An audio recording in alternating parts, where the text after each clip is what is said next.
Tá na tela já? Vamos lá, então. O desafio aqui é contar um pouco do que a genética pode fazer por nós. E, na verdade, a gente está vendo. Os piquetes aqui, o leilão de amanhã, a gente está vendo o que a genética pode fazer por nós.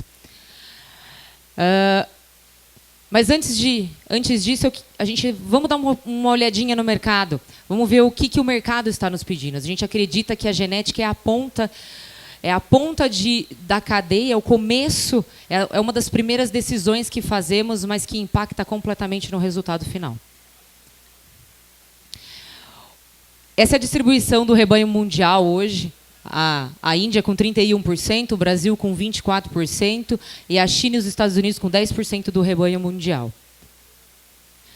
Que vai ficar, os números estão pequenos, mas a mensagem que eu quero tirar é a estimativa de produção de carne mundial para 2019, e ele mostra para a gente que, com 10% do rebanho mundial, os Estados Unidos, aquele primeiro quadro lá em cima, irá produzir 12 milhões de equivalentes carcaça, enquanto que o Brasil, aqui embaixo, a previsão é que a gente chegue aos 10 milhões de equivalente carcaça com um rebanho de 24% do rebanho mundial. Essa continha faz mais ou menos para a gente que existe uma falta de eficiência no processo. E as palestras anteriores à minha aqui já mostraram alguns motivos pela falta de eficiência. A idade ao primeiro parto das fêmeas a campo, a taxa de desmama que a gente obtém. Ou seja, existem inúmeros fatores zootécnicos pela não tão boa eficiência que nós temos. A notícia boa é que dá para melhorar e muito. Existe uma gama de oportunidade nesse processo extremamente interessante e que fazendas e dias de campo como esse que nós estamos hoje mostram que a intensificação e a gestão dos processos levam a resultados muito mais eficientes e produtivos. O mercado também está dizendo, eu peguei um exemplo do que hoje os frigoríficos nos pedem, que está muito relacionado em termos de produção. Ou seja, quando você escolhe uma genética, você já tem que pensar o que o mercado vai te pedir lá na frente. E aí isso mostra para a gente. Hoje está muito relacionado à categoria dos animais, a qual é a idade que esses animais estão, o peso da carcaça e o acabamento. Basicamente, essas três composições hoje determinam qual é a bonificação que você vai receber, aonde você vai encaixar essa carne, em qual programa de bonificação. Isso é o geral do nosso mercado. Mas a gente tem um mercado pujante, que nem os últimos anos de recessão no Brasil que nós tivemos conseguiram derrubar esse mercado, que foi o de carne premium. Um mercado que cresceu aí entre 30% e 70%, dependendo dos estados e dependendo das marcas de carne, mas que mesmo com tudo que nós passamos nos últimos anos, esse mercado não se abalou. Ou seja, a demanda por carne de qualidade, por produto de qualidade, é muito grande. Então, a gente tem que olhar esse mercado e entender o que ele está esperando de nós. E tem algumas coisas que a gente também já sabe. Por exemplo, a gente já sabe que todo ano vai ter um período seco, certo? Pode ser mais, pode ser menos, pode ser mais longo, pode ser mais curto, mas a gente sabe que vai ter. E esse cenário, principalmente no Mato Grosso, já vem mudando muito. Com a integração lavoura-pecuária, esse cenário hoje, você praticamente fala que você não tem mais seca aqui. Você não tem mais período seco, você não tem mais problema de pasto, porque a gente conseguiu produzir comida e fornecer comida de qualidade quase que o ano inteiro. E a gente também já sabe, o pessoal da DSM comentou isso, a gente faz parte de um ciclo pecuário, principalmente criadores. Tá? A gente faz parte desse ciclo, que é um ciclo que, quando o preço do bezerro começa a cair, a taxa de abate de fêmeas começa a aumentar. Esse ciclo, hoje, está girando entre 3 anos e meio a 4 anos, a gente sabe. E agora a gente está num período assim, está todo mundo vendo o preço de bezerro e amanhã eu tenho certeza que vai arrebentar. Porque a gente está num ciclo de alta agora. E a gente sabe que daqui a alguns poucos anos nós vamos ter uma inversão e é normal. A gente faz parte desse ciclo. Quem de vocês está tentando comprar fêmeas aí para aumentar o número de bezerros e não está conseguindo encontrar? Tá aí, ó. Se a gente olhasse um pouquinho esse gráfico, a gente saberia mais ou menos. A linha cinza, não sei se vocês vão conseguir enxergar, é o abate de fêmeas em 2017. Ele estava muito maior do que o abate em 2015 e 2016. Isso quer dizer o quê? Abate alto, ia faltar bezerro em 2019. E o preço ia subir. Estou olhando o gráfico de mercado, procurando na internet. Está aí. Esse é o comportamento do preço do bezerro nos últimos 12 meses e olha o que aconteceu de outubro de 2018 para cá. Reflexo do que a gente já sabia do alto abate de vacas de 2017. Então, tem coisas que nós já sabemos. E isso permite que a gente possa planejar o nosso negócio. E que a gente possa gerir. Mas, para gerir, a gente precisa de informação e a gente precisa, assim como o Alexandre comentou, responder algumas perguntas. Ele fez várias perguntas, eu vou fazer mais algumas perguntas. Espero que vocês vão para casa todo mundo pensando nas perguntas. Está aqui um exemplo de má gestão, né? Ou mau planejamento. Gastou uma grana com o curral anti-estresse e não treinou o funcionário. Então, ou seja, é detalhe. Então, vamos lá, vamos responder algumas perguntas. O que e para quem eu vou produzir? Eu preciso saber isso antes de tomar qualquer decisão. Eu vou fazer um bom gado Nelore? Um bom gado Nelore. Tá? Não vamos falar Nelore e um bom gado Nelore. Eu vou fazer um gado cruzado? Vou fazer cruzamento industrial na minha fazenda? Eu vou vender bezerro ou não? Eu quero fazer uma carcaça bem acabada e entregar isso, fazer um ciclo completo dentro da minha fazenda e fazer um serviço bem feito. Ou não, quero preparar e atender nicho. Programas de carne, marcas de carnes especiais. Quero sim, que hoje é até brincadeira a gente falar que é nicho. Na verdade, não é mais. Existem inúmeras marcas de carne especial no Brasil hoje, e a gente continua importando carne ainda Estados Unidos, Argentina, ou seja, carne especial. Ou seja, a demanda está alta e a gente não está dando conta de abastecer. E aí, definindo o que eu vou produzir, o que eu vou entregar, eu vou me perguntar como é que vai ser o meu sistema de produção. Porque cada uma daquelas etapas existe um sistema de produção diferente. Eu só tenho pasto, suplementação. Ainda não tô bem dividido, não estou bem organizado em termos de alimentação. Não vamos inventar moda, vai no tradicional, vai no bom Nelore. Não, eu já tenho pasto de integração na fazenda, dá para a gente já fazer um upgrade aí em termos de produção de arrobas por hectare, vou fazer um cruzamento.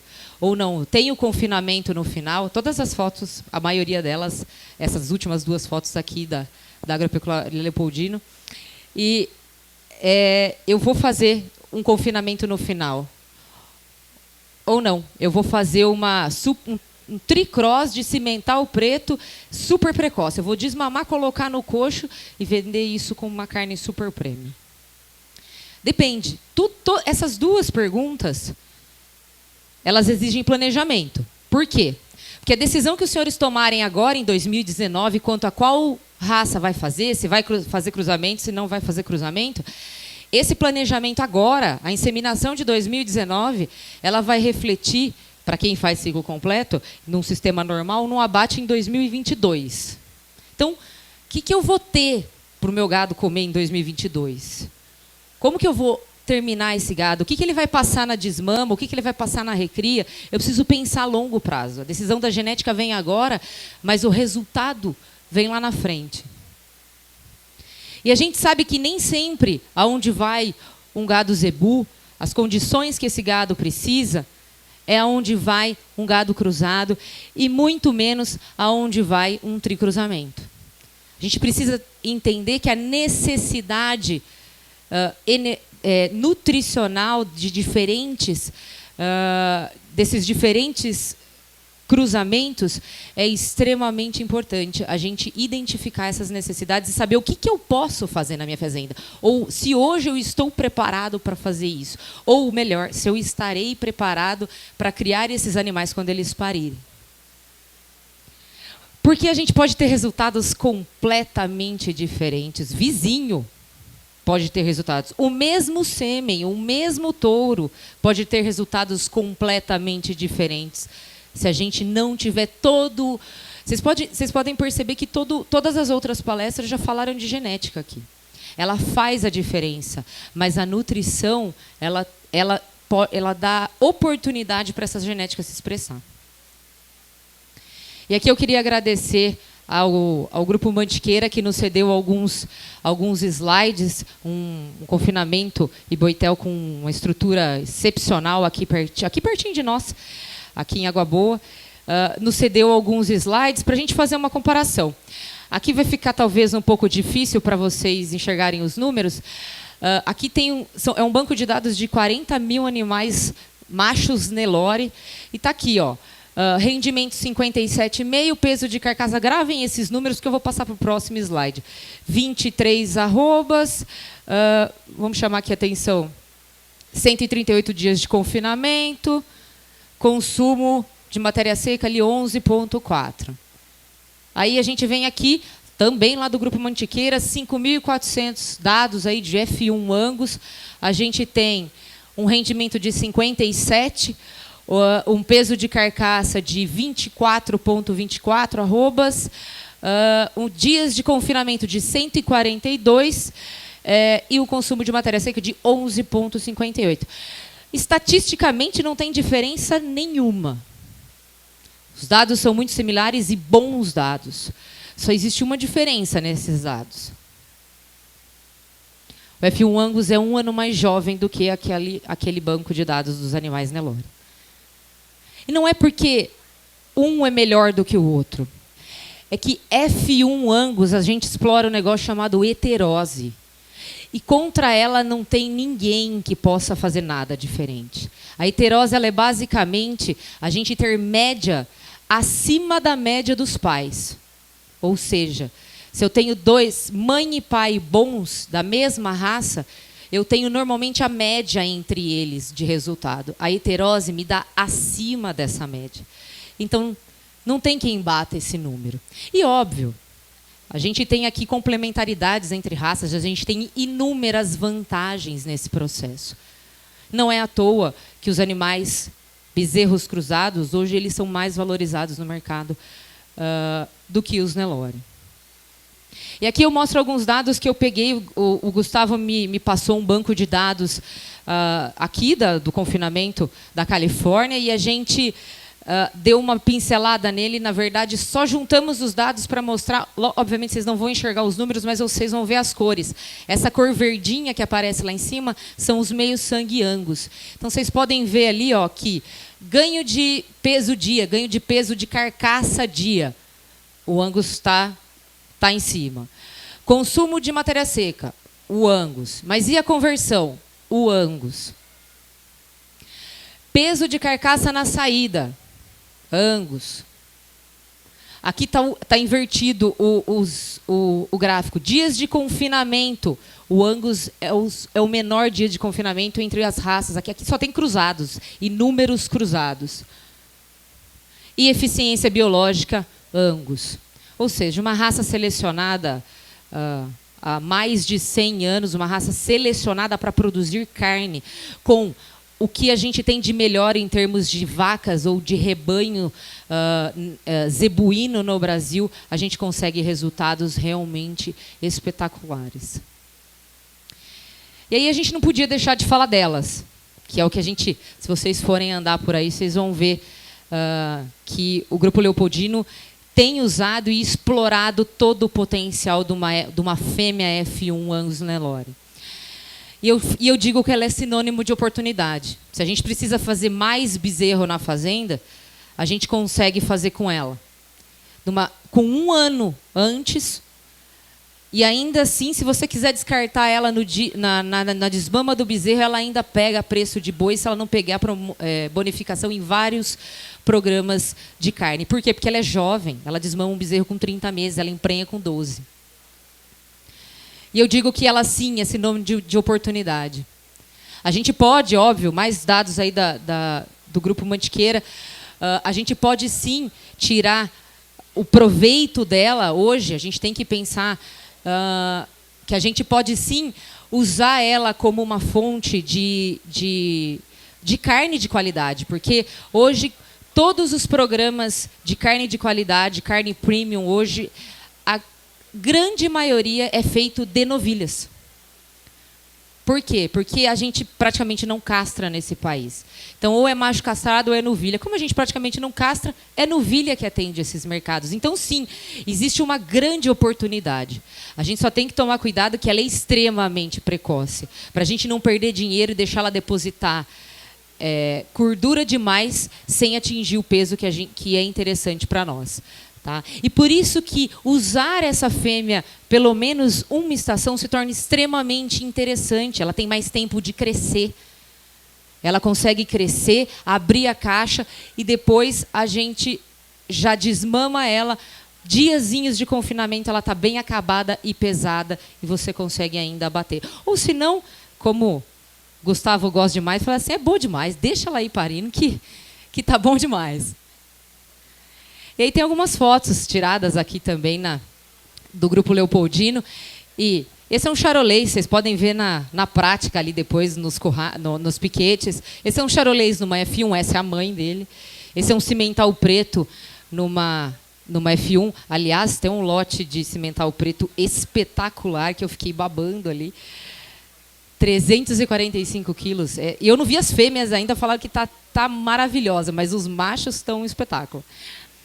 Esse é um Brangus numa F1. Esse é um Brafor numa F1. Só para olhar foto. Esse é um Bonsmara numa F1. Ah, não tenho tanto sistema de produção. Por quê? Porque esses animais precisam de sistema de produção. Não tem tanto sistema de produção. Esse é um Caracu numa F1. Só que numa F1 Red Angus. Lembrando que, óbvio, a F1... ela é uma oportunidade, mas dependendo de cada raça dessas que a gente escolhe, o sistema e a exigência é diferente. Se olhar lá, os tricross de Continental, eles têm carcaças espetaculares. Animais compridos, animais pesados, que vão dar pesos altos, muito desempenho, mas eles precisam comer melhor. E é aí que a gente precisa tomar um cuidado nas escolhas que a gente faz. Se a gente for usar esse ano, o que eles vão comer depois da desmama? Aqui eles vão direto para o confinamento. Quando sobra, né? Quando não vende tudo, mas vão direto para o confinamento. E aí é sempre bom. Eu gosto de lembrar que escolher o touro hoje tem muita qualidade no mercado. Raças, touros, indivíduos, muita qualidade genética no mercado hoje. E essa eu considero a parte mais fácil. Escolher a genética, o sêmen que vocês vão trabalhar essa estação, eu considero a etapa mais fácil do processo. Agora, a base lá dentro da tua casa, essa é a difícil, essa é que você tem que fazer. Essa não... Se você tem a oportunidade de comprar, você tem lugares que você consegue comprar coisa boa, mas na grande maioria por aí nesse país, se você for comprar no mercado, nunca vai ser igual se você tivesse feito na sua casa. E o Alexandre lembrou bem. Normalmente o que a gente faz? Lava todo mundo de ATF com sêmen de cruzamento, com sêmen de Angus, e depois vem com aquele estouro de repasse de origem duvidosa, recobrindo as piores, que são as fundos de estação, para repor o seu rebanho. Eu considero isso um desserviço genético dentro da sua propriedade. Agora, óbvio, existem touros muito bons no mercado, de rebanhos muito conceituados. Então, eu gosto de lembrar, porque 50% desse bezerro é da vaca, é genética da vaca. E a gente tem inúmeras experiências de rebanhos que trabalham com genética, com seleção do gado Nelore, e no fundo das vacas insemina de Angus. E dá resultados como esse. Então a gente sabe que a diferença, e não é só na diferença do bezerro, é na diferença da fertilidade, é na diferença da precocidade. A gente sabe que faz diferença. E está aqui. E isso é pior ainda, porque o impacto da genética Nelore que vocês utilizarem, se você medir, se você controlar, você só vai ver em 2024 o que você escolheu esse ano. Por quê? Porque ela vai entrar em estação em 2022, vai ficar prenha e ela vai desmamar um bezerro em 2024. Imagina o tamanho do ciclo, a demora que você tem de perceber que você fez uma escolha errada. Que você escolheu um animal que não é fértil, um touro que não ajuda em precocidade sexual, um animal uma fêmea que não é boa de habilidade materna, ou seja, ela não cria um bom bezerro. Isso demora 5 anos. Ou seja, é um mecanismo que faz muita diferença a gente entender qual genética a gente vai pôr dentro de casa. Aqui está um exemplo, até o Alexandre deixou o gancho para mim, falando que normalmente as fêmeas zebuínas são mais tardias, e são. Isso é a origem da raça, isso faz parte da raça. Mas o bom da genética é que a gente pode mudar tudo selecionando. E eu trouxe uma simulação aqui hoje a gente tem inúmeras fazendas que fazem desafio e identificam quem são essas fêmeas precoces dentro do rebanho, e isso é essencial para efetividade, ou melhor, para eficiência do seu processo de produção. É você trazer essas fêmeas. A fêmea Nelore, ela nunca vai ser dispensável no seu sistema. Ela é indispensável para o cruzamento. O cruzamento no Brasil só existe porque existe uma fêmea Nelore ou uma fêmea zebuína. Tá? Então, a gente precisa trabalhar elas também, e é possível. Tá? Não só vai falar assim, mas é os caras que fazem touro, é o cara que faz seleção genética. Não é. A gente tem várias fazendas hoje já buscando o gene da precocidade no Nelore para dentro da fazenda. E se tem uma coisa que não tem jeito, a nutrição ela é essencial para expressar, mas não tem como você gasta dinheiro à toa se você não tem genética para expressar. É igual marmoreio. Marmoreio, gordura entremeada na intramuscular, né? É a mesma coisa. Você pode entupir de comida, que se não tiver genética para expressar, não coloca. Então, aqui eu fiz uma simulação, na verdade. Primeira linha, super precoce, as desafiadas com 14 meses. A segunda linha seria as boas, normais, de 24. E a média, eu fui até mais singela, que eu pus a média nacional de 36 meses. E está aqui, ó, existe um conceito na genética que vocês já devem ter escutado de longevidade, stayability. E isso, o que os programas de melhoramento consideram? Uma vaca, ela paga a sua conta quando ela tem, aos 76 meses de idade, ela te deixou 3 bezerros. Aí ela zerou a conta do tempo que ela ficou fazendo nada na fazenda, recriando, ela pagou a conta. Esse é o conceito. Só que tem algumas diferenças. Então, nesse caso, as 3 pagaram a conta. Beleza? Ótimo. Só que a primeira produziu 5 bezerros no mesmo tempo, com um bezerro de 1.300, 6.500. A outra produziu 4, 5.200, e a outra produziu 3, 3.900. Ou seja, as 3 pagaram a conta, cada uma deixou um número de bezerros diferente, que deu uma diferença aí de quase 30%. Ou seja, é o mesmo animal comendo... Não é comendo a mesma coisa, óbvio. É o mesmo animal, mas só que tem genética, tem cuidado diferente para produzir mais no mesmo tempo. Por que não fazer isso? A gente está no Mato Grosso. Lugar do grão, lugar onde a gente tem o maior número de empresas de nutrição, onde a gente tem muito suporte técnico. Em valor. Então, o Abel me corrigiu, 66%. Então, na verdade, gente, por que não fazer isso? Por que não trazer genética de precocidade e melhorar? A gente não tem que falar que o gado zebuíno é tardio, pronto, acabou, aceita e fica assim. Não precisa. A gente tem muita coisa de qualidade hoje. E aí eu vou chegando para o final e só quero provocar mais algumas coisas.